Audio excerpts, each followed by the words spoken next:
Welcome to the Video Store Clerks Podcast, Episode 1. On this very first episode, we're talking about the 92nd Academy Award nominees and this weekend's new release, Bad Boys for Life. I'm Alex. I'm Ian. And this is Video Store Clerks.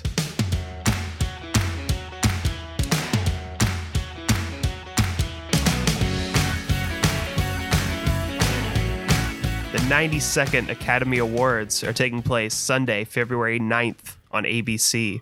Are you excited, Ian? I'm excited. I just wish it were on CBS.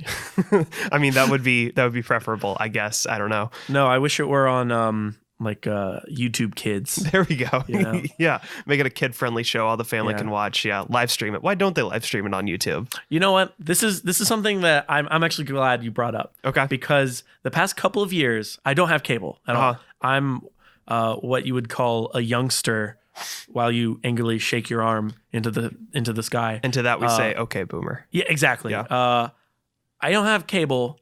Many of my friends and family and everyone doesn't have cable. Yeah.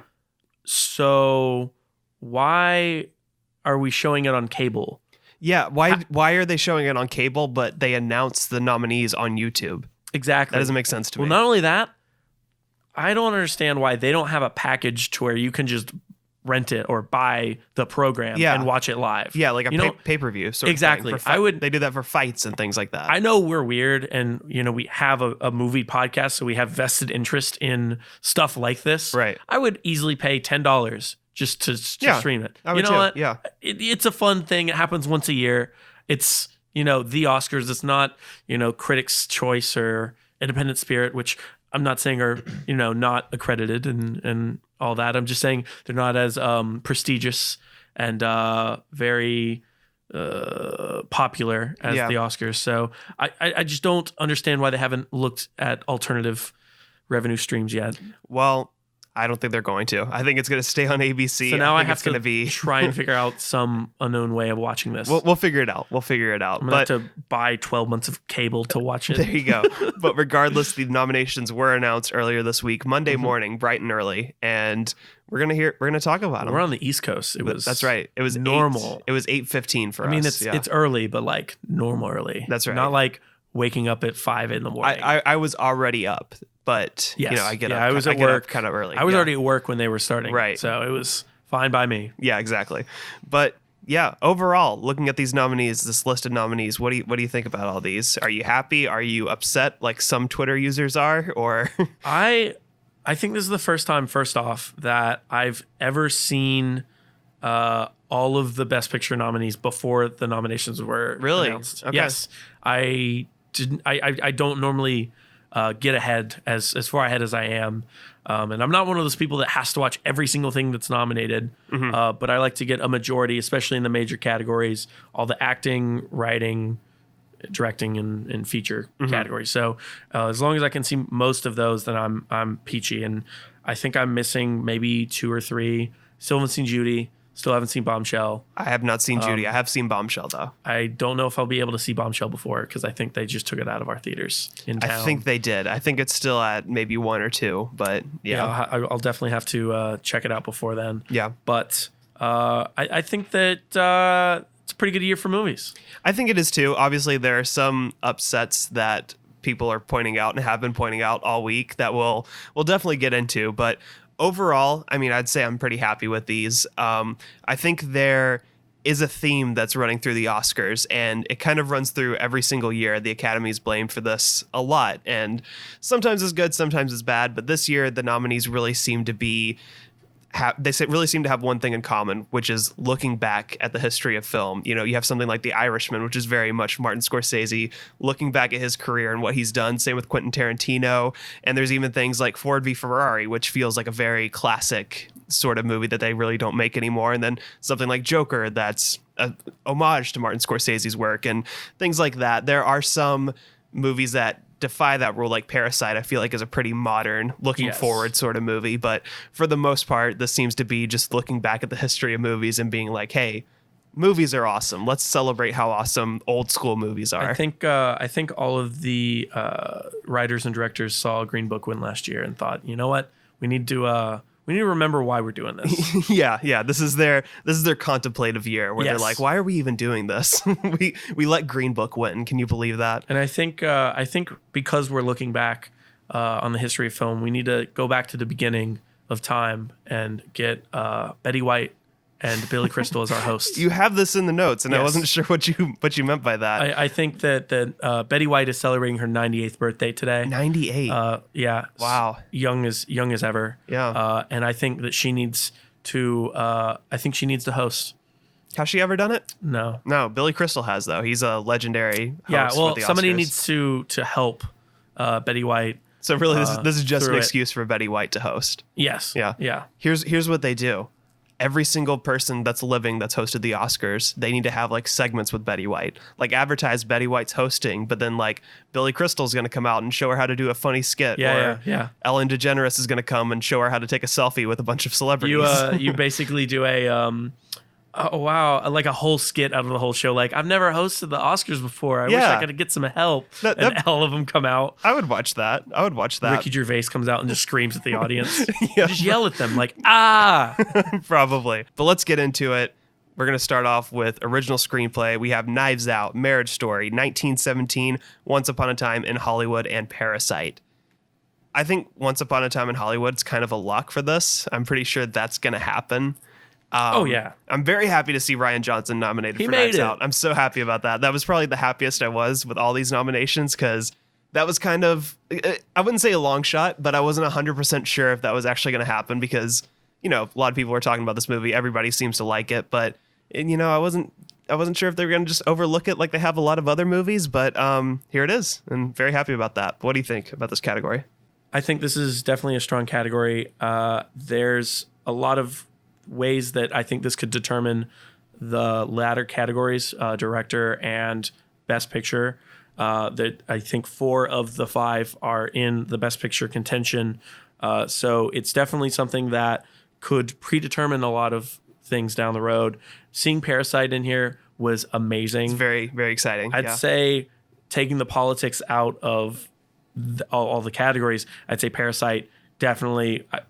Parasite or Once Upon a Time in Hollywood would probably vie for this, for me at least. 1917, I think, kind of stands out as the one that doesn't really fit here. Yeah, the script isn't really the thing that sells you on the movie, really. I enjoyed 1917 well enough, but it really is about the cinematography and the directing, which we'll, of course, talk about later. But yeah, Once Upon a Time in Hollywood, I think, is going to take this one. Quentin Tarantino is going to get back up there and win again for this category. Was this his third time? Yeah, third time. He won for Pulp Fiction, then Django, and now it's going to be this. Our next category is writing for an adapted screenplay. It's The Irishman, Jojo Rabbit, Joker, Little Women, and The Two Popes. We'll get to this probably a little bit later, but I was really surprised to see Jojo Rabbit get as much love as it did. Fine movie. I wasn't a huge fan of it, but you know, apparently the Academy really seems to like it. So it's definitely fallen out of the kind of campaigning. Yeah. We were talking about this a little bit earlier. How The Irishman really made a big push at the end of the year, November, when it came out on Netflix, into December, and is just completely fallen off the radar for a lot of people. Of course, if it weren't this kind of magnum opus of Martin Scorsese, I don't think it would have even gone this far. I don't think. I just think that the requirements for viewing limit itself so far.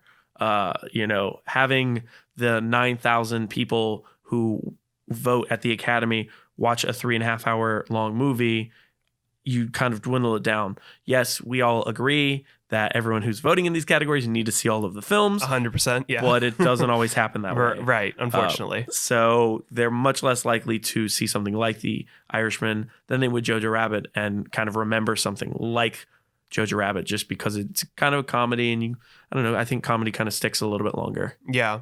Not really for the Academy all the time. Like comedies rarely get nominated. Like Annie Hall is probably, I think, one of the only comedies that's won Best Picture, which, it's weird to see this kind of join the ranks of other Best Picture nominees. If you look at, I don't know. Did you not see Green Book? That's true. That I guess that technically was comedy. that technically was a comedy. Yeah. I wasn't laughing. Comedy of errors. Yeah. Joker was also nominated, which is kind of surprising. I've heard people say that they think they might get this one for adapted screenplay. No. Yeah. I don't agree with it, but I mean, if Joker gets this category, then people should be scared. Yeah. It's that's kind of a telltale sign here. Yeah, more on that later. But I don't really have a good feel on this category, to be honest with you, because I can see the two popes getting it because there's a lot of talking in that movie, and so obviously that means it's a good script. A lot of good talking. Yeah, that's true. The Irishman I can also see happening because, like we were saying, it's Martin Scorsese. Pretty much any category that I think the Irishman might win, it's because it's a Martin Scorsese movie. Mm-hmm. Little Women I also wouldn't be too surprised by. So I'm not really 100% sure about this. I think it's between two films. I think it's between Joker because of its mass appeal, and We Live in a Society. Mm-hmm. We certainly do. And the praise and love for Greta Gerwig and Little Women. I think her not being nominated for Best Director makes her stake in this category much higher. You think so? Yes. Okay. Interesting. Because a lot of people will take, they'll say, you know what, I'm going for Marty for directing. So, you know what, I want him to win, or the Irishman to win for Best Direction. So, you know what, I'm going to give Joker the writing nomination or the win in that one. Or, Jojo Rabbit, the same thing. But Little Women, there's a lot of push behind, especially how the Oscars has again gone without a female director in their Best Director race. I think that it's really pushed and focused their efforts in this one category for her. Okay. I don't think it'll happen. I would love to see it happen, but I think I'm going to go with The Irishman. I think that's the one that's going to win. That's all right. That's just my opinion, though. Well, we will see. We will see. For visual effects, we have Avengers Endgame, The Irishman, The Lion King, 1917, and Star Wars, The Rise of Skywalker. This is, as it is pretty much every year, the Disney category. This is the one where all their big stuff gets nominated. And you know what? Rightfully so. The Lion King had some great visuals to it. I didn't actually see it. I just saw the trailers. But those trailers had some great visuals to it. Avengers Endgame, of course, it's an Avengers movie, so of course the special effects are amazing. Star Wars, again, Star Wars movie, so the visual effects are amazing.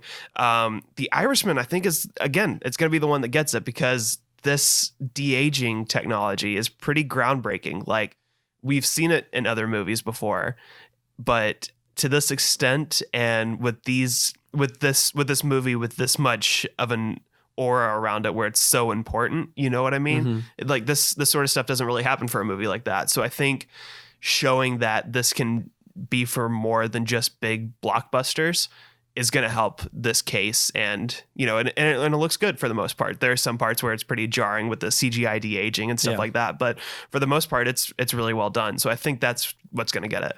I think you're so wrong. Really? I think you're way off. What do you think is going to get it? This is their one category, and you know what? Avengers is coming for it. I don't think they're going to do it. They haven't won before last year, and I don't think it was for visual effects. No, it wasn't. It was for costume design. Yeah. But they won for a few other categories too, but I don't think they've ever won visual effects. This is the way that the Academy will show their love and support for the Marvel films. They will showcase just how much this franchise has meant to the Academy by giving it their visual effects Oscar. I don't think it has meant much to the Academy, though. It has meant they've so nominated much. You think about it like this, all right? Think about it like this.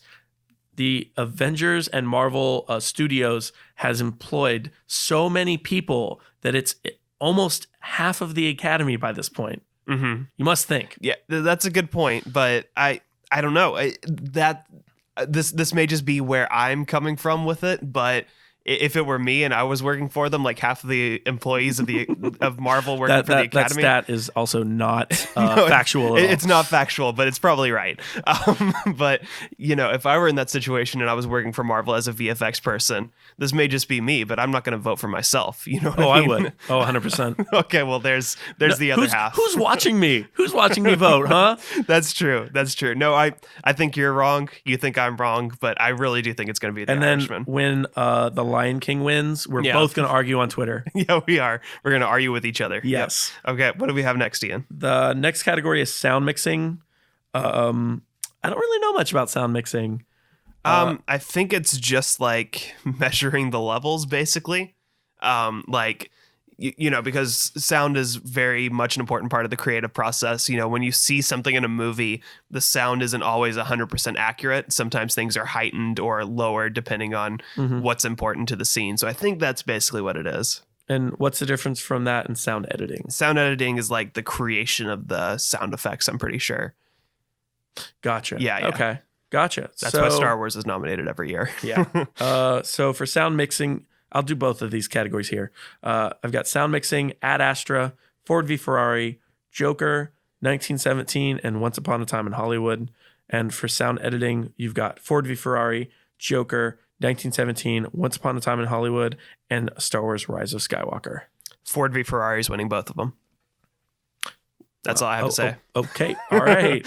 Just like that. That's all I have to say. As soon as I saw that movie, I was like, it's going to get the technical awards like this. Both of these categories share 4 movies out of the 5. Ad Astra for sound mixing and Star Wars The Rise of Skywalker are the 2 outliers. I don't know if they're going to give it to the same movie. I think they usually do.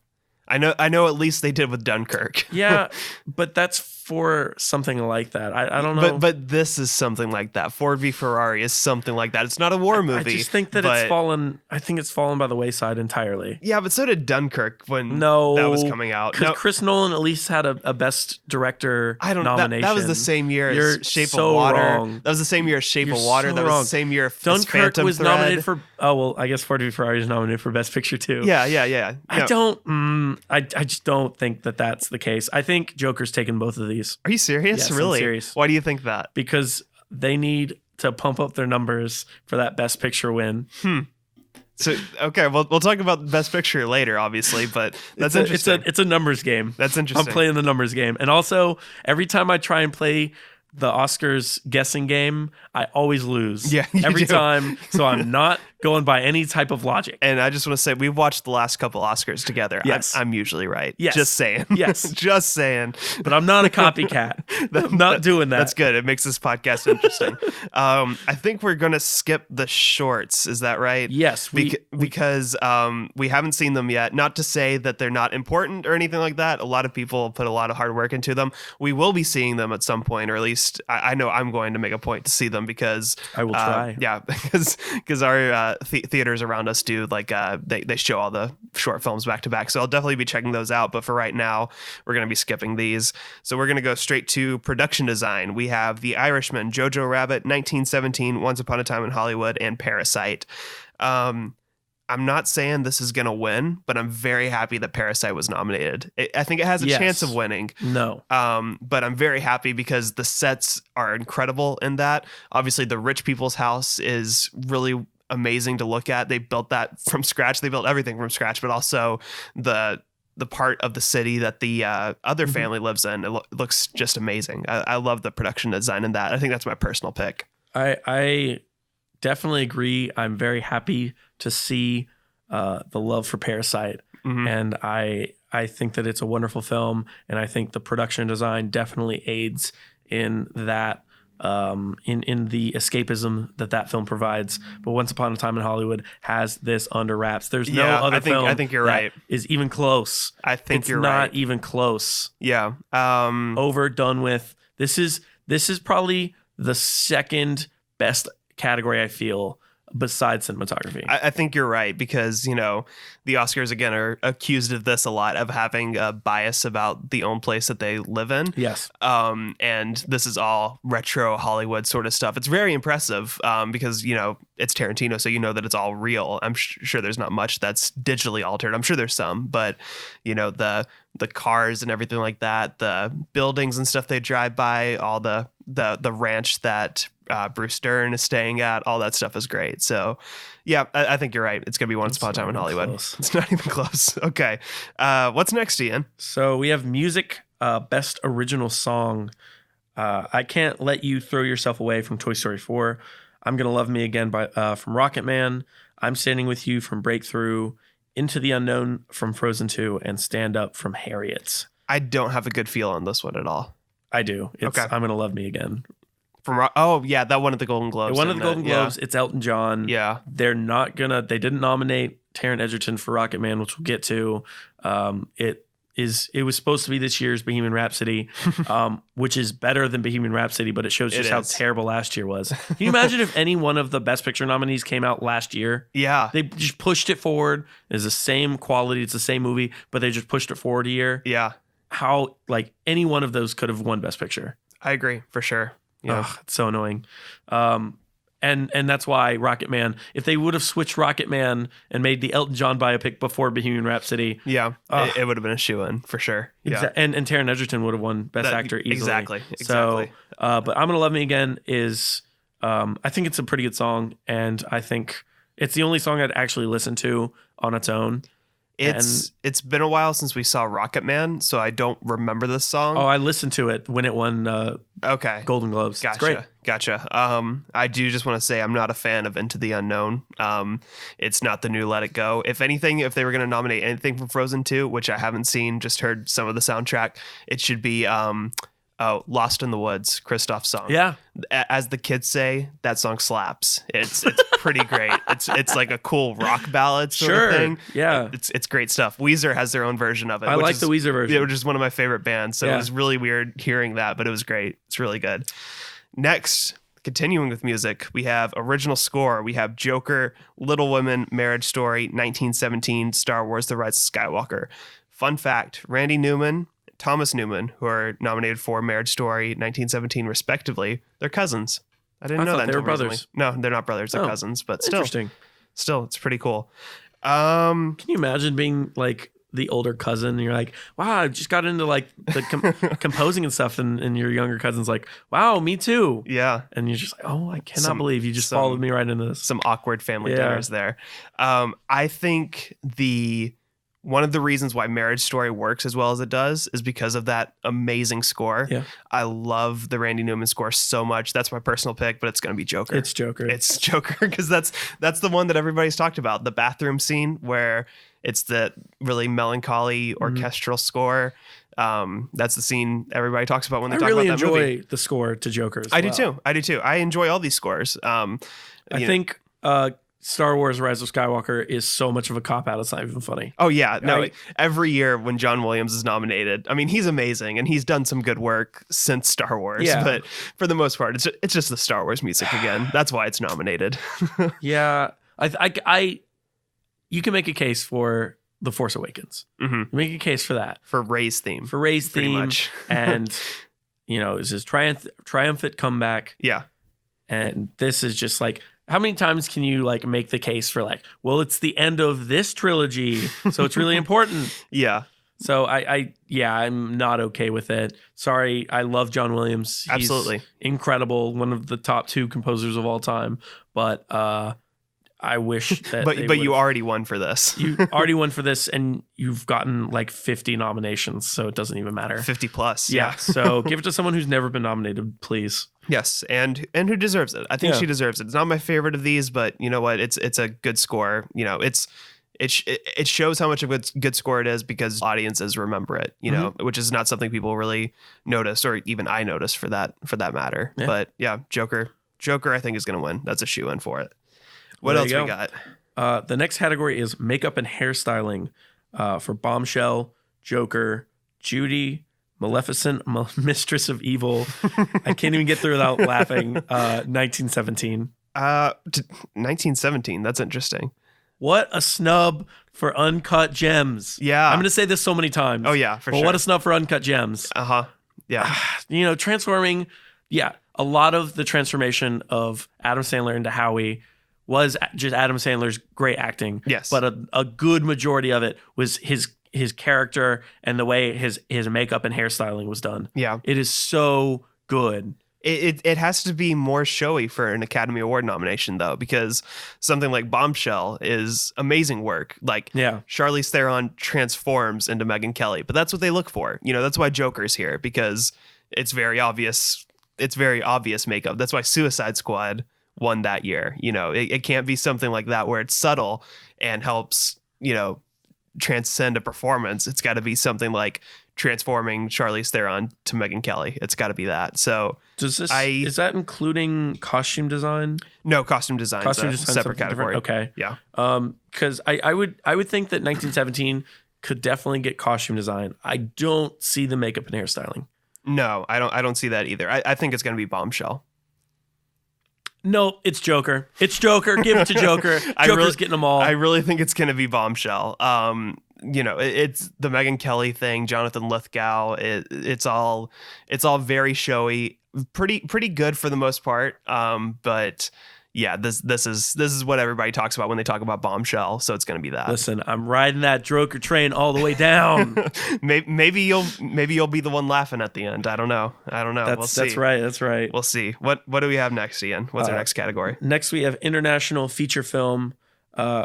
Did you just give this to me because I can't pronounce some of them? Do you want me to take this? Corpus Christi. There you Actually, go. they're fairly. Yeah, you got this. I know you have this. Honeyland. Good job. Thank you. That.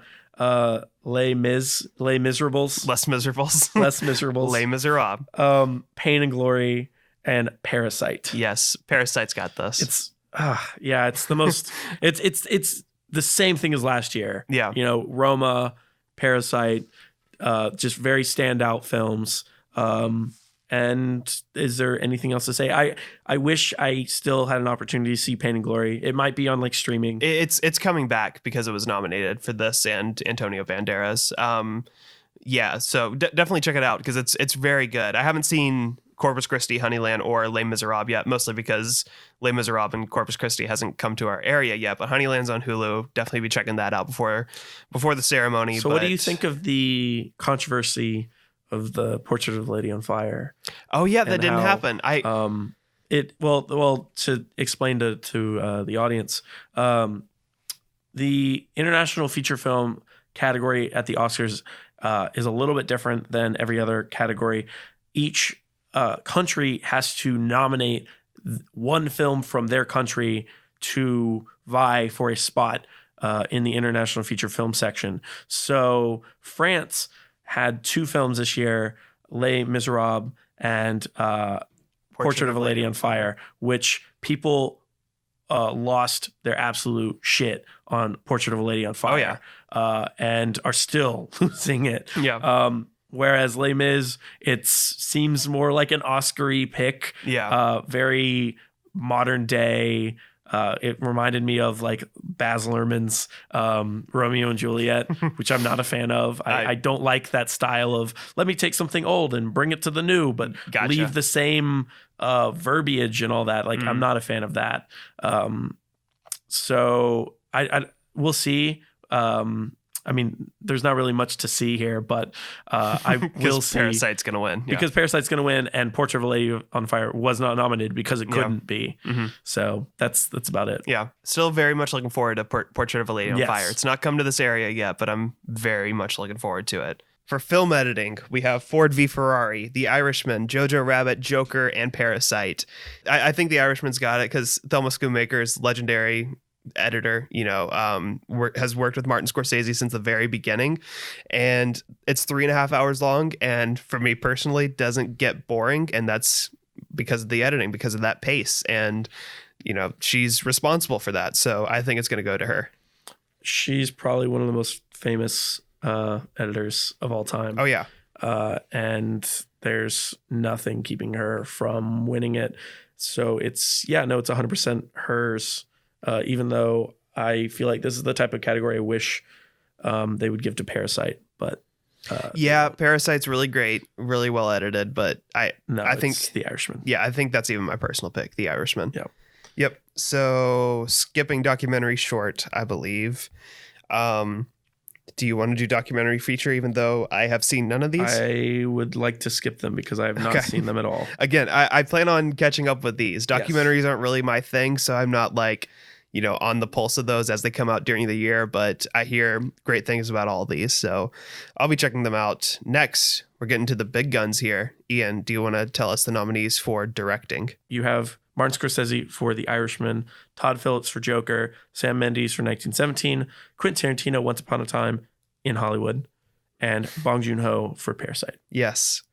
Obviously, Greta Gerwig was not nominated, and I think she does amazing work on Little Women, not just in the visual nature of it, even though I think the compositions that she pulls off are really subtle, but really well done and fit the story that she's doing.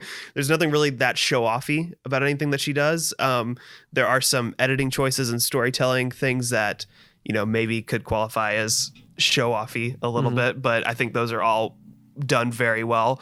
But the work that she does with the actors, I think, is amazing. The chemistry between all the sisters, obviously that comes from the performances, but she's got to work with that too. She has to, she talks about how when she wrote it, she planned out all the different moments when they come in and cut off the other actor or something like that. And she's got to work with all that and make it flow and feel natural. And, that was the best part of that movie. I think that's some of the greatest working with actors we've seen this year. Like, it's super well done. It's a shame she wasn't nominated. I wasn't a huge fan of Little Women as much as everyone is, but I will say when I left that movie, the one thing I think I texted you was I said that the best part of this film was when everyone was in one room just talking. 100%. And it was all because of her writing and direction and the compositions and kind of the blocking of the film. It really enhanced the way everything felt in that film. Another snub, and I don't think this was even in the conversation for happening, but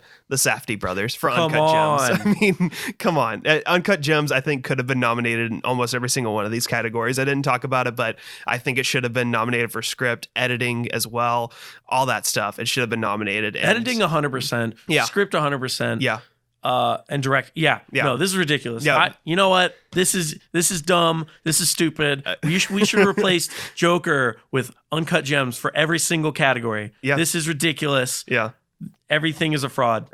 We live in a society, and this is a fraud. That's right. But obviously, again, like I was saying, the Oscars aren't about looking forward necessarily. They're about looking back. They'll give it to a modern movie because Parasite is here, but it's all about what I am excited about though. What's that? I am excited that we're moving every year. We are getting more and more people that are kind of skewing this, are going away from the traditional culture of looking back at movies and rewarding films that look back, and then and we're increasing the pool of people that love movies like Parasite and Uncut Gems. I think in 5 to 10 years, we're really going to have a lot of people in the Academy that respond and respect the artistry that comes with films that come out and push the boundaries of the medium. I really hope so. Because if not, then what's this all about? You know what I mean? No, I won't say that, but a lot of these films are very, very traditionalist. 3 of the 4 of these films are very, very traditionalist.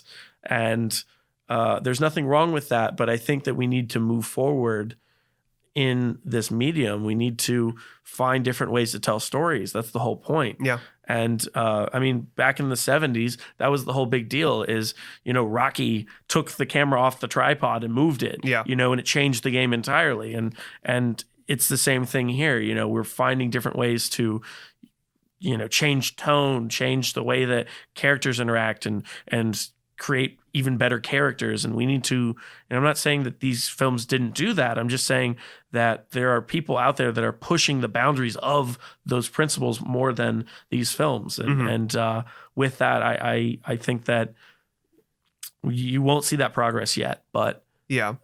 And you said this, but I want to echo that, not to take anything away from the nominees that were nominated, but because I think Martin Scorsese does do something unique that kind of pushes the boundaries, because he's done the gangster genre to death, but this is something entirely new, and from his perspective, because you couldn't see the same movie from someone that wasn't known for gangster movies and film in general and have the same sort of impact that this does.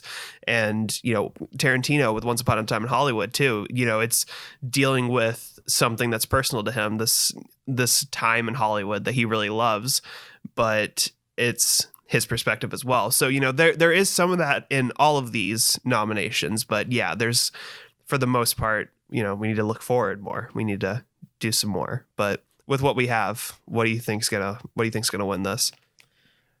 It's tricky. I know that Sam Mendes was won Best Director for Drama and the Golden Globes, but yes.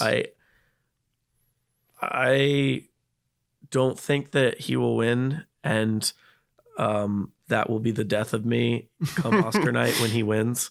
But I think a lot of that comes from a personal place of, I just don't want to reward him for his work on this film, because I don't think that he was the burden carrying this film. Roger Deakins carried this film, and I'm not saying that Sam Mendes didn't plan out all the shots with him and all this, but you can see how much of 1917 is influenced by Roger Deakins. I don't think you can make 1917 without Roger Deakins. Yeah. You can't make The Irishman without Martin Scorsese. You can't make Once Upon a Time in Hollywood without Quentin Tarantino, just as you said. Mm-hmm. But you can make 1917 without Sam Mendes. Yeah.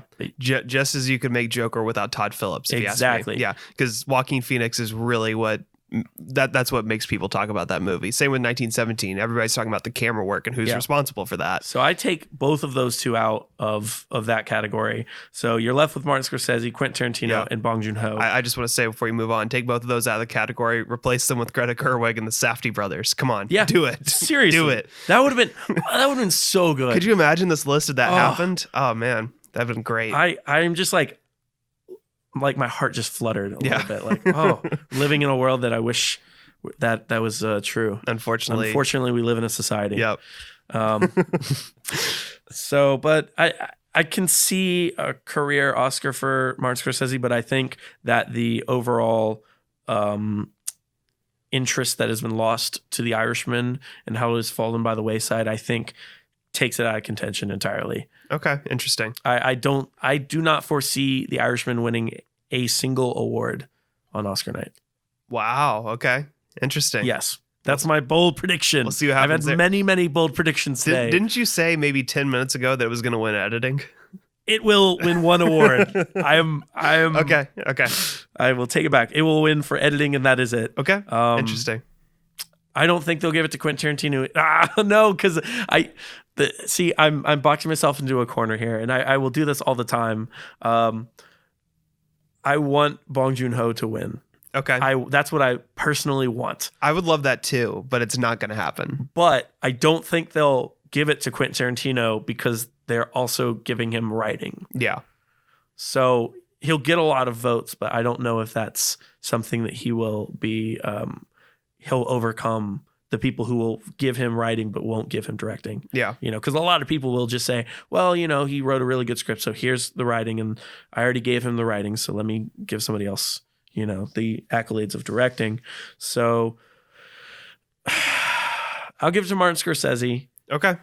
With the caveat of I really want Bong Joon-ho to win. He's my personal favorite. Yeah. Another snub here, Robert Eggers for The Lighthouse, if you ask me. Yes. Just thought of that. But I'm going to go with a boring Oscar pick. Sam Mendes is winning this. I really think that's going to happen. You know what? No, take it back. Bong Joon-ho. Bong Joon-ho. That's what I want. I would love for that to happen. I don't care. It's not. Costume design. We have The Irishman, Jojo Rabbit, Joker, Little Women, Once Upon a Time in Hollywood. It's Little Women. It's a period piece. Big, beautiful dresses. When has a movie about big, beautiful dresses been nominated and not won? Can I pick Uncut Gems? You can. it's not going to win. I hate to break it to you. Okay. But I mean, you are right. I'm just trying to see if there's a world in which anything Joker wins. No. there's a world in which Once Upon a Time in Hollywood and The Irishman both win, I think. Both win. Yeah, not both win. I'm sorry. Either one wins. That's not to say. We're splitting Oscars here. That's right. Yeah, there's a two-way tie. Yeah. No, I still think it's going to be Little Women because, the Oscars clearly, they don't have a lot of interest in this movie, but when movies like this come along, they're always like, the costumes. They did have great costumes. They did have great costumes. I think it deserves it, but that's what they always do. It would be funny if Jojo Rabbit wins because, they just nominated it for all the replications of Nazi uniforms and stuff like that. So that'd be kind of funny. But I did watch a video in which Greta Gerwig talked about the costume design for Little Women and how each of the Little Women had their own colors to represent themselves. Yeah. And then Laura Dern kind of had a culmination of all of them. Oh. And it is like, oh, that's nice. That's good. Nice. That's good costume design. Yeah. You put your characters in costumes. And the people that vote for this category. Did you just say you put your people in costumes? Put your people in costumes. That's step 1 of getting nominated. Step 2 is doing it right, but you got to do step 1 the first time. It always starts with step 1. That's right. Okay, let's move on. What's our next category, Ian? This is okay. I want to say we're reading from the official Oscars website, and they've got these in weird orders. Don't Maybe you think? this is the order they're going to go with. Maybe it is. I just side note that I thought that was weird. It is very weird. Yeah. I mean, director is way, it's it's more of a prestigious category, and we're like 3/4 of the way through. But but still strange. Cinematography, The Irishman, Joker, The Lighthouse. Yeah. The Lighthouse. Yeah. 1917, and Once Upon a Time in Hollywood. I've loved that The Lighthouse is nominated. I'm going with The Lighthouse. Do you think they're gonna win?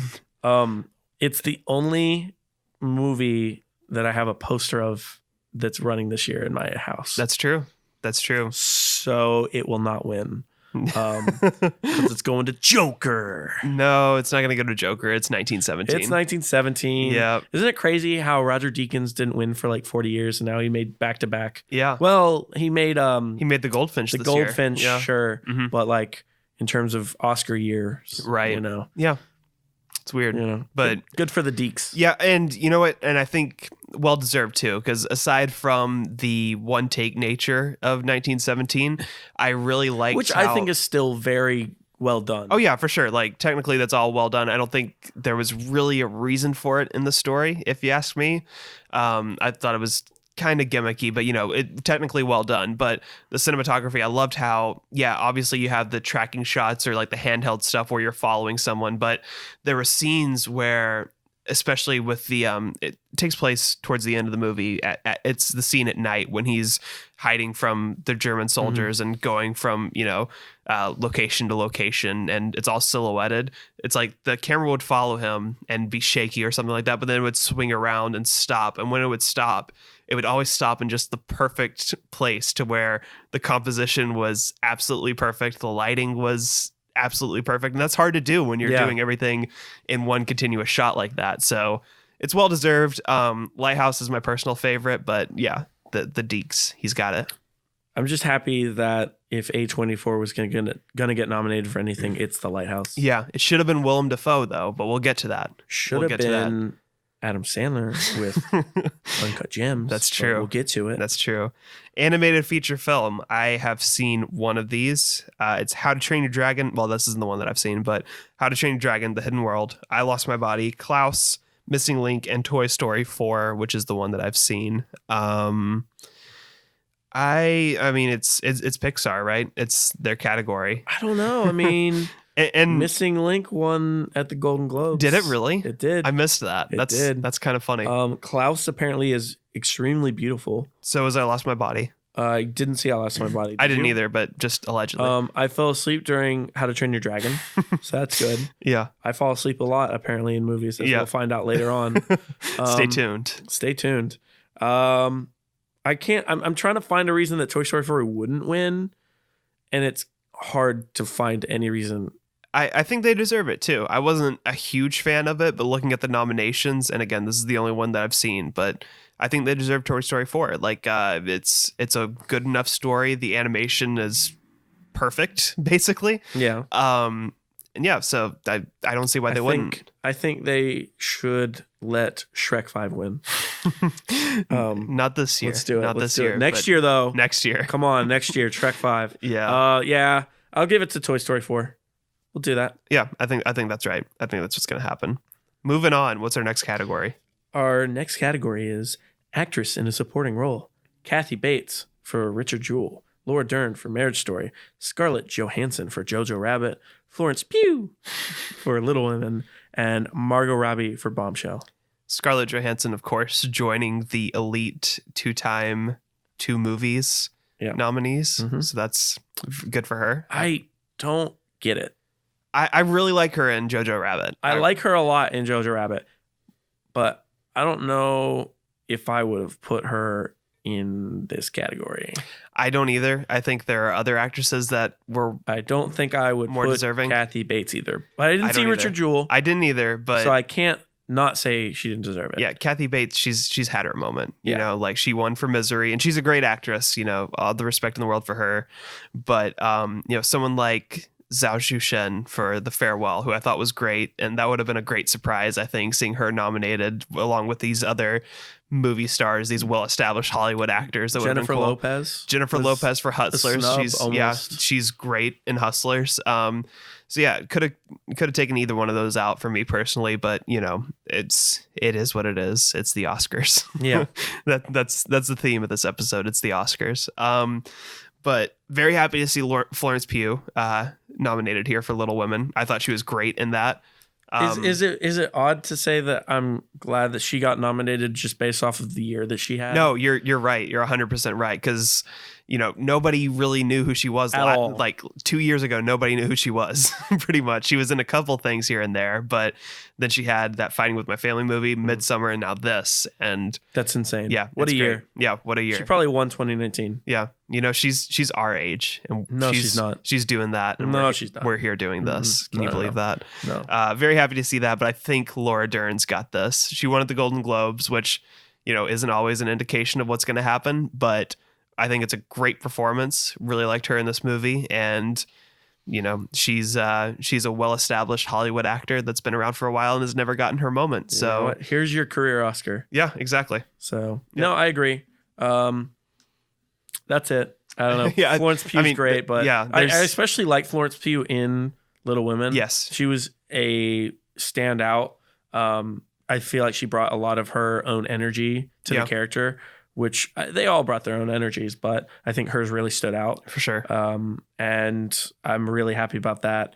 But Laura Dern did great work, and she's done great work all of her life. Yep, so. she's got everything going for her that you want in a acting category. Mm-hmm. So she checks off all the boxes. So she's gonna walk away with an Oscar, and good for her. Yep. Good for her. Very happy about that. You did that one, right? Mm-hmm. Okay. Actor in a supporting role. We have Tom Hanks in A Beautiful Day in the Neighborhood, Anthony Hopkins, The Two Popes, Al Pacino, The Irishman, Joe Pesci, The Irishman, and Brad Pitt, Once Upon a Time in Hollywood.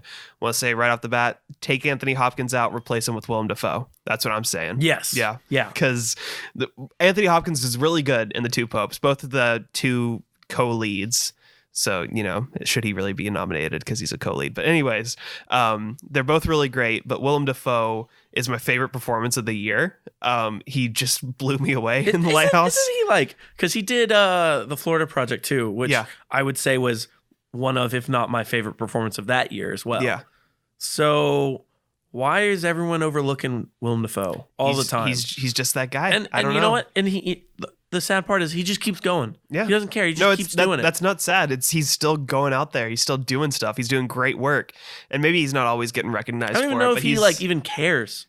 Obviously he cares. He commits. He really commits. No, not to the movies, to the Oscars. Awards? No, he doesn't care. Yeah, that's what I'm saying. Yeah. You know? Ugh. Like, we haven't seen him campaign at all. I don't. That's why we should give it to him. Yeah, I think that's what really, because you got like Brad Pitt out here saying like, I'm not going to campaign. He's campaigning so hard. Campaigning so hard. Yeah. He's campaigning the hardest out of all these. The hardest. I don't think I've seen Al Pacino. He was on like Kimmel last night or something like that. Sure. Joe Pesci, where is he? He's JD Joe Salinger. Pesci doesn't care. He's like JD Salinger and just like hiding in his cabin somewhere. Tom Hanks is, of course, I think Tom Hanks is always in a state of campaigning for an Oscar because he's always out there. He's always like being charming and like making everybody like him. So, he's not really doing anything out of the ordinary. And Anthony Hopkins, where's that guy been? But Brad Pitt has really been campaigning, and it's a good performance. It's a very good performance. And again, another career Oscar, because he's never won for acting. He won for producing 12 Years a Slave when that won that year. Isn't that crazy? Yeah, that's he the is only an Oscar winning. He is an Oscar winner, but for a producer, but for producing, and like everyone forgets that. Yep. But so I think that means he's gonna win for this year. He probably will. Yeah, and he's great. Like I think I told you when I watched Once Upon a Time in Hollywood, I kind of always forget how good he is, and then something like this comes along, and I'm like, oh right, Brad Pitt's great. Like there's a reason he's such a famous movie star. Yeah. So yeah, I think it's gonna be him. Can't really see anybody else. Like I can't even see like a weird alternate choice, like a big surprise, like, hey, it's Tom Hanks, come on, get your Oscar. I can't see that happening. Well, considering 4 of these 5 men have already won an Oscar. All of them for except acting. Brad Pitt, yeah. And 5 out of the 5 are Oscar winners. Yeah. It's it's not really one of those things. Right. I don't know. It's Brad Pitt's. That's it. It's done. It's over. Yeah. Just call it off. It's Brad's. It's done. It's his. Moving on. Actress in a leading role. Cynthia Erivo for Harriet. Scarlett Johansson, Marriage Story. Saoirse Ronan, Little Women. Charlize Theron, Bombshell, and Renee Zellweger for Judy. Yes. Here's the hard part with this category is Renee Zellweger for Judy has been the front runner this entire time ever since this movie was announced, and I have yet to see it. Me too. And it's on streaming, not on like streaming, but you can rent it. Yeah. On the streaming sites and all that. And I've been meaning to, but all of these streaming sites are trying to gouge me for $6 to pay for Judy to rent it. Go to Redbox. Do a Redbox. It's like $2. Maybe I should Redbox it. I'm going to Redbox it because I do need to see it. Yeah. By all accounts, she's great. The story of Judy Garland bums me out, so I don't really have any desire to see it. I can't even watch Wizard of Oz anymore. Yeah. I just can't. I'm not quite that way, but it's like seeing a biopic of her life. I can't imagine I'd be like, yeah, let's sit down and watch this, especially after this story takes place after she's, kind of hit her stride and everything. So it's probably even sadder, right? Oh yeah. So, it's on the decline. Saoirse Ronan, I love in Little Women. Like aside from Florence Pugh, this is my favorite performance in the movie. Charlize Theron is scary in Bombshell. Like that's just Megyn Kelly. I'm convinced that's just Megyn Kelly. Cynthia Erivo, I have not seen Harriet yet. I'll be Redboxing that. I think that might not be out yet. I will not watch Harriet. I just don't find it very interesting. Yeah, I apparently it's not bad. It's just the trailers made it look like an action movie or something, and I wasn't into that. I was like, you don't take this story and do it like that. But I could be wrong about it. Scarlett Johansson's great in Marriage Story, but Lupita Nyong'o is probably one of the greatest performances of this year for us. Yes, not here. Gosh, there was someone else. You have to almost. I was telling our friend Casey about this. I was saying there should be an honorary Toni Collette Award for great performances in horror movies that get no recognition whatsoever. Yeah. Because Toni Collette would win, 2 years ago. Lupita Nyong'o would win it this year. Awkwafina for The Farewell is also not here. I'm surprised on that one. I am too. I'm surprised The Farewell didn't get anything. It's not screenplay or anything like that. Not nominated at all. Yeah, it's very surprised. Yeah, we keep shuffling through the same couple of films every category. Yeah, and it's very frustrating. It's nice because you get like a nice like cinematography. Like, hey, there's the lighthouse. Isn't this nice? Yeah, you get a nice like boost in here. Like, I wish there were a little bit more adventurous with the picks here. Yeah, but, It is what it is. I really enjoyed Saoirse Ronan in Little Women. I think more than I did in Lady Bird. I think so too. Yeah. Scarlett Johansson in Marriage Story. She's incredible. Yes. Besides that, I haven't seen the other three. So right now, I'm going to go with... last year's Oscars made it a lot harder to predict these things. Because last year, they said, it's over, it's done, it's Glenn Close, she's won it. Yeah. Nobody else. And we all thought that, And then... here comes Olivia Colman for The Favorite. Hell yeah, that happened. Out of nowhere, boom. Hell yeah. Olivia Colman came in like Rose from The Last Jedi and swooped in and saved it at the last second. Yep. So it's a very similar situation this time. And I think it's going to happen again. Okay. So you think Renee Zellweger is the Glenn Close in this situation? Yes. Who's the Olivia Colman? Scarlett Johansson. Really? Yes.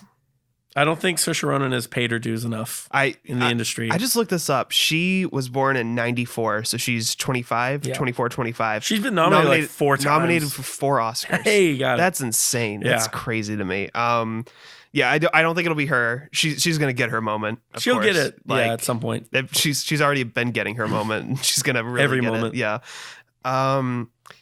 I can see the situation that you're saying happening. I really can. Yeah. Because everybody's been talking about the acting in this movie. If not for Adam Driver, who I don't think is going to win, we'll get to that next. But they've been talking about Scarlett Johansson, of course. People have just talked about how Charlize Theron just disappears, but people have really been talking about how Scarlett Johansson does some real acting in Marriage Story. So I'm not saying it's going to happen, but I can see it happening. I really can. I'm still gonna go with Renee Zellweger. I'm gonna take the safe. You take the safe. I'm taking picks. the safe bet. But yeah, I can see what you're saying happening, even though Saoirse Ronan's my personal favorite. So, moving on. So we have actor in a leading role. This was a stacked category this year. Like there were so many potential, there's so many snubs, potential Oscars. We'll get to them. We have Antonio Banderas for Pain and Glory, Leonardo DiCaprio, Once Upon a Time in Hollywood, Adam Driver for Marriage Story, Joaquin Phoenix for Joker, and Jonathan Pryce, The Two Popes. Obviously, Adam Sandler, who is my second favorite performance of the year, is not here. It's ridiculous. Yeah, it's ridiculous. I saw a tweet a couple weeks ago, or I guess earlier this week when the nominations were announced, and someone said Adam Sandler's never going to make a good movie for us again, is he? No, of course not. He never gets recognized. You know what? He's worked in this industry for going on 30 years now. Yeah. He's worked so hard for us. And yeah, there's been times that he just wanted to go on vacation and he got some studio to pay for it. That's just a smart business move, all right? It is, yeah. Why are you getting mad at the guy for getting to go on vacation for free?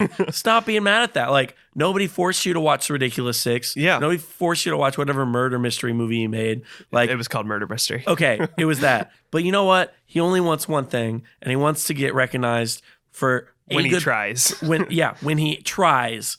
And he only tried twice. He's only tried twice. He's tried a couple others. You can't even give it to. Okay, yes, but this was it. This was it for him. Yeah.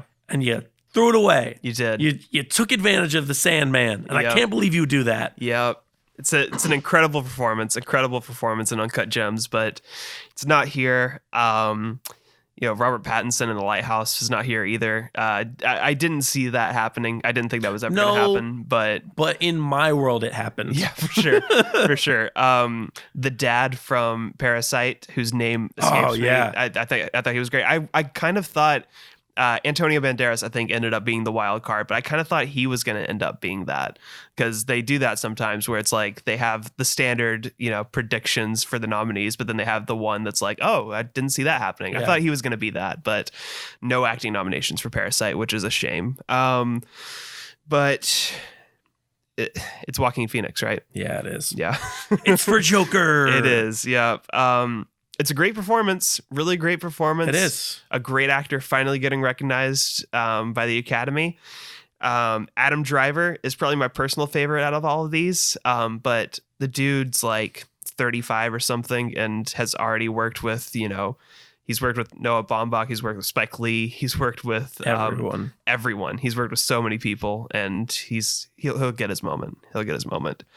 So yeah, Joaquin Phoenix. I will say though, Jonathan Pryce in The Two Popes, I thought he was great. Yeah, and I just saw it recently, and I thought that I thought he did a great job, and I'm glad that he's recognized for that. Yeah, me too. But it's Joaquin Phoenix. Sorry, okay. Leo. Yeah, sorry, Leo, but you already won. All right, so we got the big one here. We got Best Picture in a supporting role. No, I'm just kidding. Just Best Picture. We have Ford v. Ferrari, The Irishman, Jojo Rabbit, Joker, Little Women, Marriage Story, 1917, Once Upon a Time in Hollywood, Parasite. I was very happy to see Little Women, especially I was very surprised to see Little Women after it didn't get nominated for Best Director. Well, you're going to have 4 movies that don't have Best Director. So yeah, that's true. Ford v. Ferrari was also kind of a surprise, honestly, after no Best Director as well. I think I'm gonna go not my personal pick. My personal pick is Parasite. But I think I'm gonna go with 1917. I see that's just happening. Disgusting. That's just disgusting. I know Get this out of here. No offense to the movie. It's a very well made movie. Good job for everybody that made it. But it's the standard Oscars pick. This is the one that's going to happen.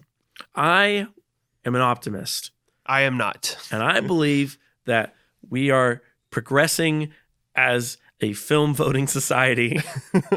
And I believe that they will not go for the one-take pony that is 1917. Ford v. Ferrari, obviously, you take that out. Jojo Rabbit didn't even get close to enough nominations or support. I can't believe this was nominated for Best Picture. I can't either. But I'm happy. I like the movie. I thought it's a solid movie, but can't believe it. I think that it fills a spot that we needed because all of these films are super serious. And I just liked a little bit of gravity from that. Little Women, I'm happy to see it. Definitely won't win anything. No. Marriage Story has lost too much steam. That's the thing. Netflix is still trying to figure out their release strategy and their Oscars strategy and how they're going to push their films. I don't think that they did it very well. They'll figure it out. They went too far earlier in the season. End of November, it was looking great, and then it's just plummeted since then. And imagine if the Oscar season was even longer, it would completely fade out.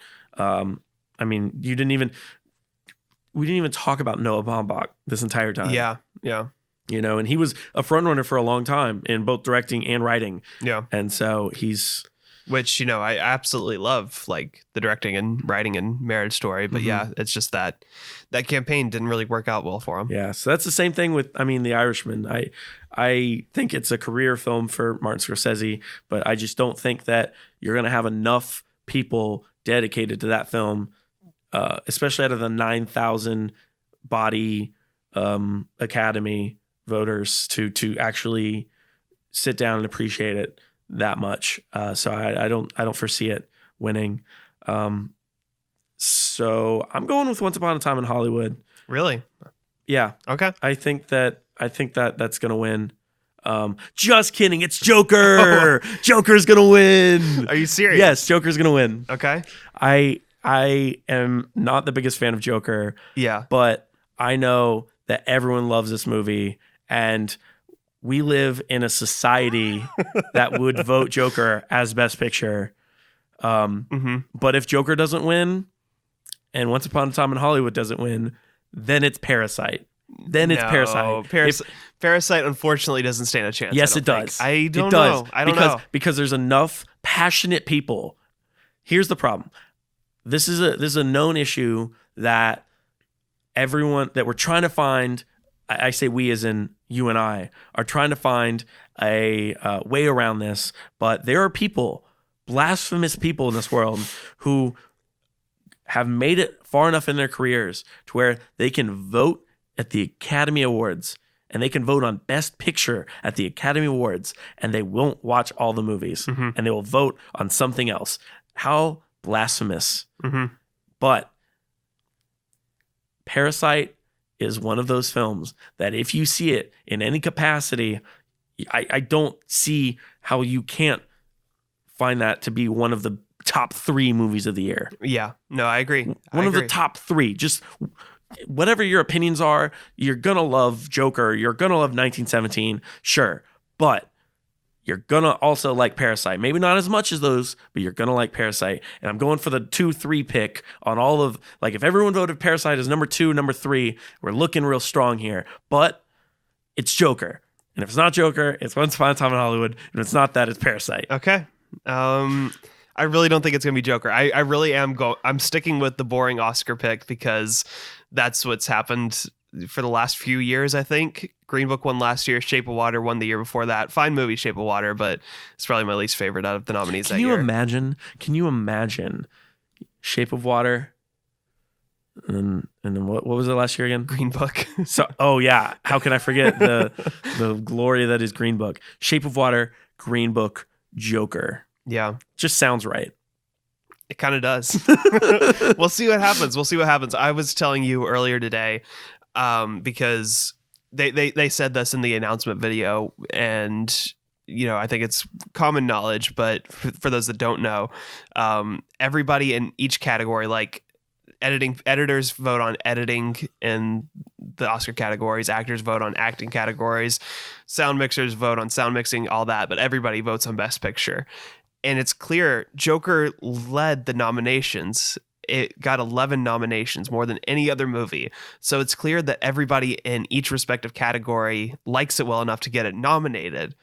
So, once they go to rank those Best Pictures, is it going to rank high enough on every single person's category that it could win? I really don't think it's going to happen. I really don't. But I guess I wouldn't be too terribly surprised.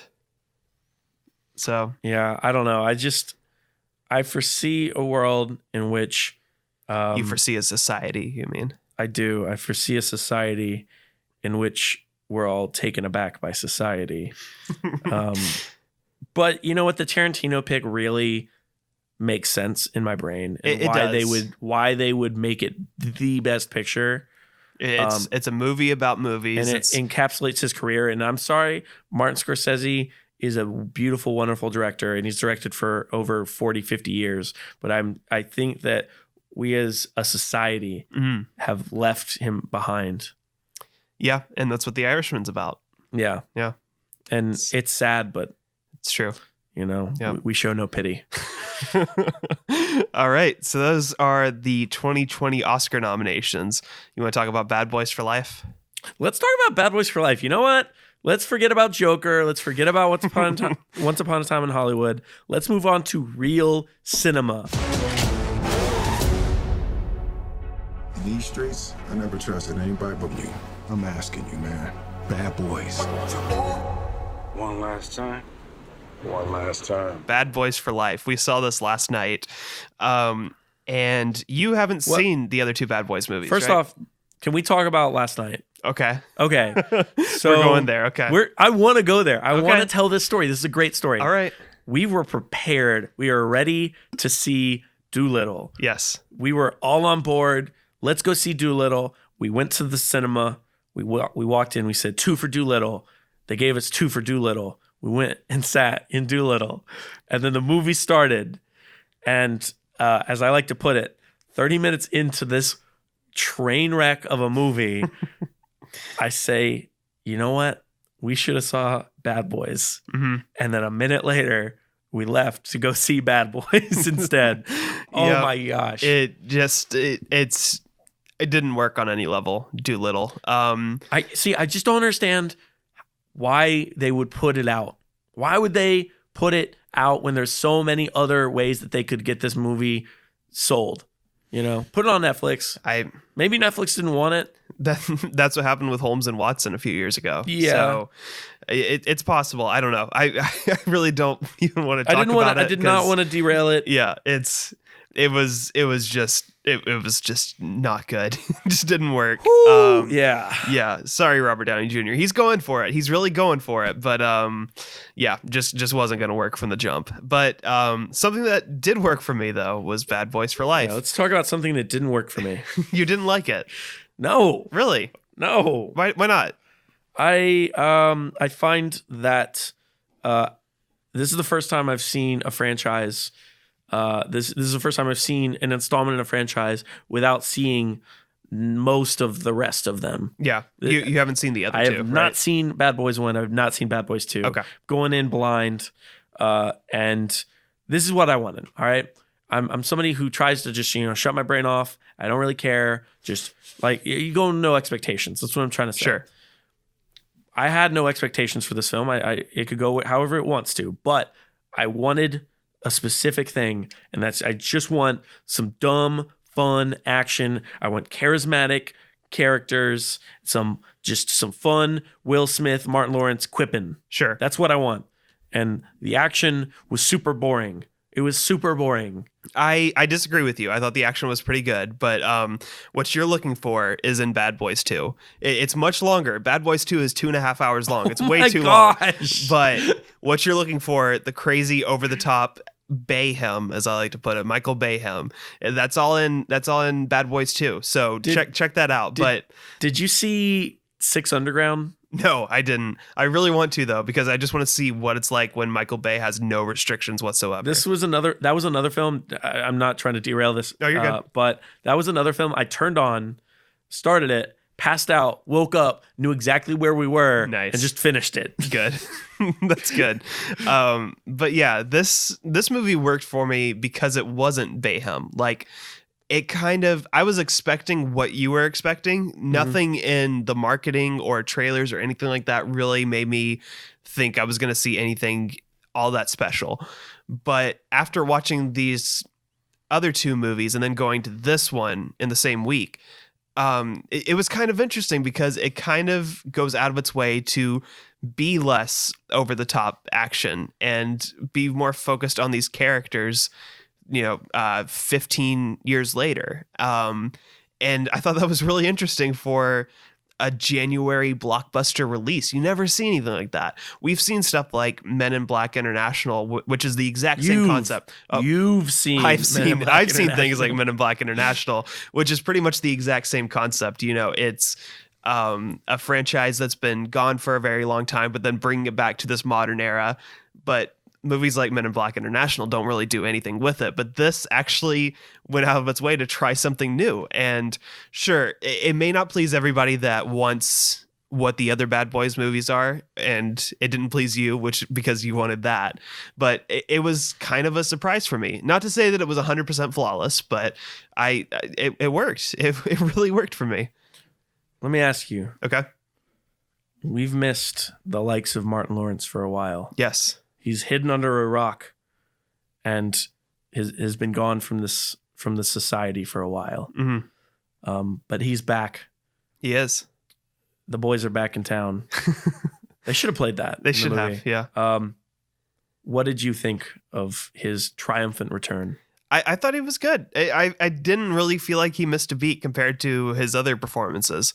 Yeah, he's a little bit older, and they play on that with both of them a little bit. But yeah, like some of the quips and stuff that he has, I thought he was funny. I was entertained by him. What did you think? Can I tell you, the second I signed off on this script, I said, nope, no more. I can't do this anymore, is when Martin Lawrence's character said, wait, are you trying to tell me, Will Smith, you jacked person, that you can outrun me? You can outrun me? But that's his character from the other movies, though. He's way overconfident, and he shouldn't be. But okay, maybe and maybe that's on me for not doing my research. Yeah, I understand that. It is. There's going to be a lot of points I'm going to make here that I will refute, because Bad Boys for Life is a masterpiece. Okay, that you will refute because you will say you've not watched the other two. As far as you know, I could say that about anything that you bring up. Yes. Okay, yes. Okay. But I also found that Martin Lawrence didn't. I don't know. It didn't sit as well for me. You were laughing quite a bit at things that had nothing to do with him and his jokes. He's making jokes and you were laughing at him. Yeah, no. The thing that I was laughing at was the memories of missing him. Okay. I grew up with Martin Lawrence as a kid, and his style and shtick was great as a kid. And then I didn't grow up with Bad Boys, so I didn't get to see the adult Martin Lawrence and his adult comedy. And I just found as the movie went on, his quips were less and less funny. Okay. I mean, it doesn't work all the time, but and here's the other thing that I definitely know that I'm a disadvantage for, but I think really I wish it sold me more on was I wanted more bromance. I just wanted more bromance. Sure. Yeah. They didn't give that to me. That's the thing. That's the thing that I found kind of weird about all these movies is that it kind of thinking about what the movie actually is, you would think it would lean more into the bromance sort of side of it, but it never really gets that. Like what you see in this movie is kind of like what it is in the other two. Like they don't really grow that close together or anything like that. They're just like, you know, one's the cool one, one's the not so cool one, and that's it. And they have their disagreements and everything like that, and then they have a fist bump at the end of the movie or something. Like that's how it is in all of them. It's kind of strange because, you know, the title alone implies that it's going to be about the relationship between the two of them, but it's not. So yeah, it's kind of weird. Yeah, I don't know. I'm not feeling it. But how much does this movie rely on the first two movies? That's my question. There are a couple points. Martin Lawrence's daughter has a kid with a guy that is in the second movie. And it's the funniest scene in the second movie. He just shows up to take his daughter on a date, and, you know, they're like 15 years old or something. And Martin Lawrence and Will Smith both try to scare him. And he's acting like how he acts in the movie, basically, just not responding, but he's still scared. So that was the biggest thing that I noticed. There are a couple other like mentions of other characters, like Will Smith does date Martin Lawrence's sister. That's in the second movie. Did the villain and No. their stuff? That was not in the other movies at all. All right. Yeah. Nope. I'm signing off. I agree. This is dumb. Yeah. I hate this. The actual plot of the story isn't great. It's fairly generic. I thought the finale especially was really generic and by the numbers. And this whole I guess we're not going to try to spoil it, but the whole crux of the story, I guess, the biggest twist that happens is fairly, it just didn't really work for me. And it's a shame because it doesn't work for anyone. It's so overused. It is terrible. It's overused. Yeah. But, you know, they tried, something. It's hard to talk about without spoiling it, but just didn't work for me. And then didn't work for the rest of the movie, unfortunately. So there is a part of the movie where Martin Lawrence and Will Smith meet up with a team called the Ammo Squad. Yes. That then is kind of accompanying them throughout their miscellaneous journeys in this film. What did you think of the Ammo Squad and their take on bringing in fresh new faces to this franchise? It was just to bring fresh new faces in this franchise. I agree with that. We'll see what happens. It's too early to know what this is going to do box office wise, because this does set it up for a sequel, which, you know, the tie that it leaves open is obvious, but then also the Ammo Squad, you know, clearly they're setting that up to kind of play for the rest of the movie too, for future movies too. I thought it was fine. Didn't really have a problem with it. You know, I thought they were all playing their parts really well. How well those parts were written, that's up to debate. But no, I thought they all did it well. Did you have a problem with it? I found it weird because one of the things that I found was that the people that they got weren't necessarily unknowns, at least to people my age. You've got Mr. Charles Melton, who was in things such as Riverdale. The Sun Is Also a Star, came out last year. American Horror Story, which the kids love. The kids are loving it. Yeah. He was in Glee. Oh, I mean, he was just a model. Apparently, it says his character's name is Model. Glee is a cursed show, but this isn't the time for that. We will explain in a 23-minute YouTube video at some point. Yeah. Video essay. Yeah, that's right. A true crime podcast, yes. maybe. Yeah. Yes, there we go. The other two, Alexander Ludwig has done various things over the year that I have seen. He was in Vikings, which I think is a great show. Okay. I saw the first couple seasons. I didn't continue on, but I thought it was the History Channel's version of Game of Thrones, which was great. And he was also in the second Hunger Games, as well as I'm pretty sure he was in a lot of stuff as a kid. Let me see. Race to Witch Mountain. Yep, I was right. Oh, okay. He was one of the younger kids in that movie. So I grew up knowing who he was as well. And then the last, of course, was Vanessa Hudgens, who was... She was the only one I knew. I didn't recognize the other guys. Yeah, High School Musical fame and all the like. Yeah. So you got all these three who I kind of all recognized. And I felt like that was kind of on purpose, was to get some somewhat recognizable faces to the to get some younger audiences in. And I just found it distracting. Really? Yeah. I didn't have a problem with it, but I guess it was because Vanessa Hudgens was the only one that I recognized, so I was okay with it. Yeah. I mean that's what they're doing. You know, you can't make a big movie nowadays without it setting up other characters for other movies, and not to say that they don't do anything. Like I think they all have their own character traits and they do their own stuff. So, you know, it's as far as something like that goes, it's done well, I think. But, you know, I could see where you're coming from with that. But the Ammo Squad, the new, you know, young faces coming into the Bad Boys franchise, that kind of leans into this theory that I have that you were very confused by when I wrote this down in the notes. But I'm going to say this. Bad Boys for Life is Will Smith's The Irishman. Now, hear me out on this, because I know everybody listening to this is very confused. I am too, to some extent. But Bad Boys for Life is about them aging, them not being as cool as they were 15 years ago. It's about them looking back at mistakes they've made or choices they made or life decisions that have led them up to this point where, sure, they're happy. They've made some good decisions. You know, they're happy where they're at. But Will Smith, for the most part, he's still, you know, this single bachelor who doesn't really get fulfilled by much except for the job that he has. You know, he doesn't have a family. He has this connection with Martin Lawrence and his family, but that's it. And then you have the Ammo Squad coming in, this new young group that represents, you know, the new young version of what he is. And I think this could be something that's really personal for Will Smith, because he's not as big of a draw as he was 15 years ago. You know, we don't know the box office of this movie, but you know, he's really changed as an actor. People don't really go out and see movies because he's in it anymore.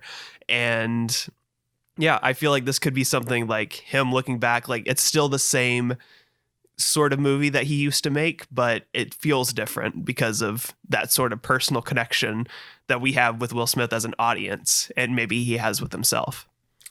Do you wanna know something? What? In my own personal notes off to the side, I wrote Bad Boys for Life is to Bad Boys franchise what The Irishman is to Martin Scorsese's career. You wrote it down too? I wrote it down before you wrote that down.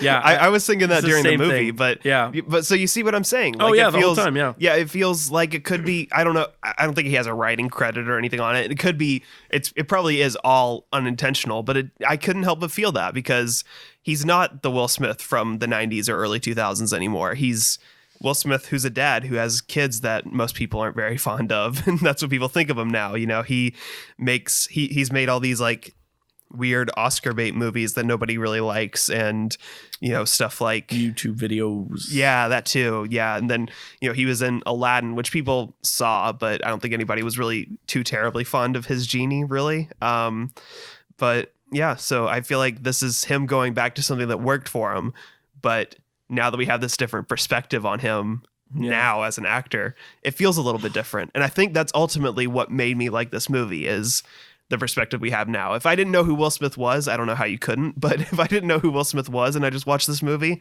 I'd probably be in the same boat you are, but this really changed things for me thinking about it this way. Well, you know what? I'm glad that Bad Boys for Life really changed you. Made you a better person. It did. All right, that's the new release for this episode. So what we're going to do moving forward, this is the very first episode, as movies come out this year, we're going to rank them in a big list. So obviously Bad Boys for Life is number 1 right now because it's the only movie of 2020 we've seen so far. Doolittle's number 2. Doolittle's number 2. That doesn't count. We can't rank that. But yeah, so next week, whenever we watch The Gentleman, Guy Ritchie's next movie, then we'll see how it fares against Bad Boys for Life. And then week after week, we'll just keep adding to the list and we'll see where we are at the end of the year. So there you go. Let's move on to stuff that we watched. Okay. Do you want to go first? Or you want me to go first? I can go first. Okay. Go ahead. I watched a movie called Lady Snowblood on the Criterion Channel. Well, okay.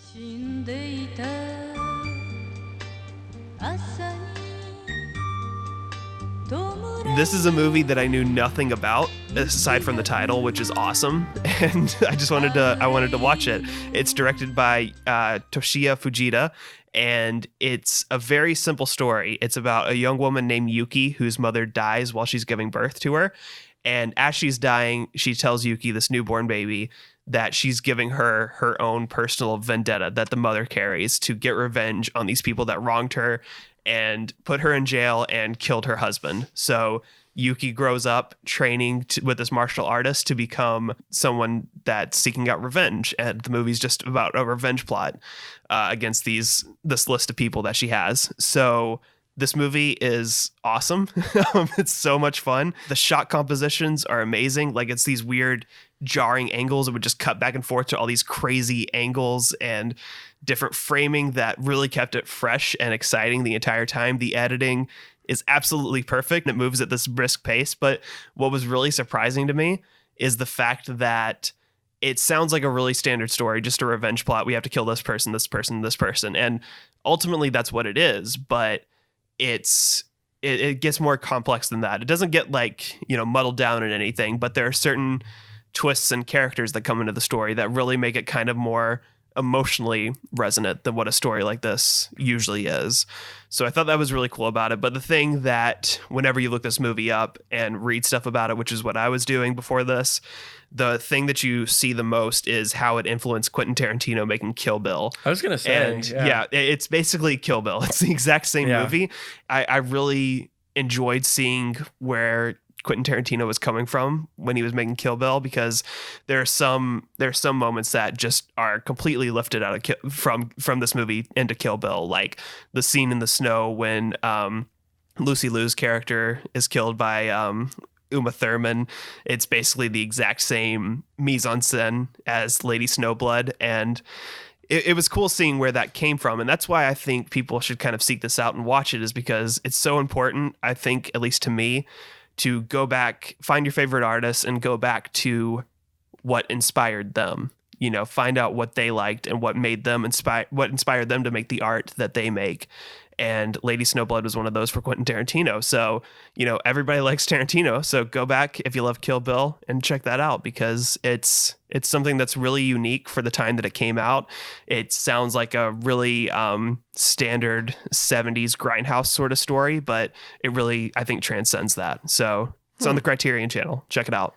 Now, as you were talking, I was doing a little bit of on-the-fly research, and I do see that this film does have a sequel as well. I haven't watched it yet. Lady Snowblood, Love Song of Vengeance. Yeah. So do you recommend it, and will you check out? Oh, I'm going to check it out. One? Yeah, I was hoping to have the time before we recorded this so I could talk about both of them, but alas, I did not. I hear it's not as great as the original is, but if it's like this, I'll have a good time, because that's why I'm recommending it too, is because it's just overall just a really fun time. And yeah, who doesn't love a fun time? Yeah, right. And it sounds like one of those films that really, as you said, definitely influenced it, but kind of created or at least pushed the genre of the samurai kind of sword swinging Japanese films of the 60s and 70s. Yeah, it really leans into that, which I was very excited about, because I mean, there's stuff like, I love Kurosawa, don't get me wrong, but there's stuff like his samurai films. A lot of the times the actual samuraiing is sometimes the weakest part, because the camera's far back and it doesn't get very graphic or anything like that.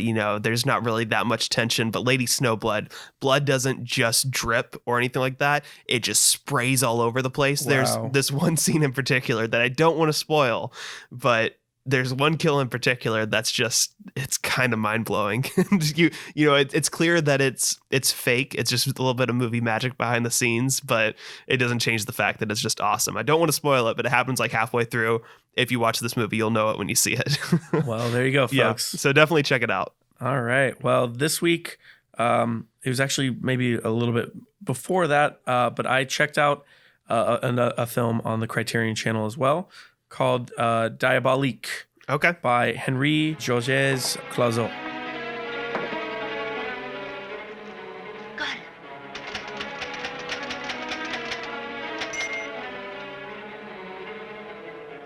And it's a French film. I can't believe I did that without any pronunciation help. Hopefully I pronounced it correctly. It is a French film, and it is a thriller that's about a woman getting revenge on her husband, who is very abusive and cruel, and she pairs with another woman who she pairs with another woman, and they actually murder him. And that's not really a spoiler. It happens towards the beginning of the film, but then it's what happens with the body. And then everything that happens after that really pushes the story forward. It's a thriller through and through. It came out in 1955, which is a couple years before Hitchcock's Psycho came out. So it really puts you in a good time and place. And one really interesting thing about this film is it's based off of a book. I don't actually have the title of the book in front of me, but the rights to film this movie, or the movie based off the book, Henry Clouzot actually got the rights to the film a mere couple of hours before Hitchcock did. So really? Hitchcock could have made this instead of Psycho. Okay. And there are some influences to Psycho from this film. Hitchcock said that he loves this film. It's wonderful, and there's a lot of really good thriller influences and a lot of the building blocks to that genre in this film. And not only that, it just makes for a great time. And then my favorite part of this movie is actually after the movie's over. It's one of the first ever accounts of a filmmaker putting a spoiler warning at the end of the film, and it basically says, listen, like, remember the thrills that you had, and don't basically, in other all intents and purposes, don't spoil this for your friends. Oh, that's cool.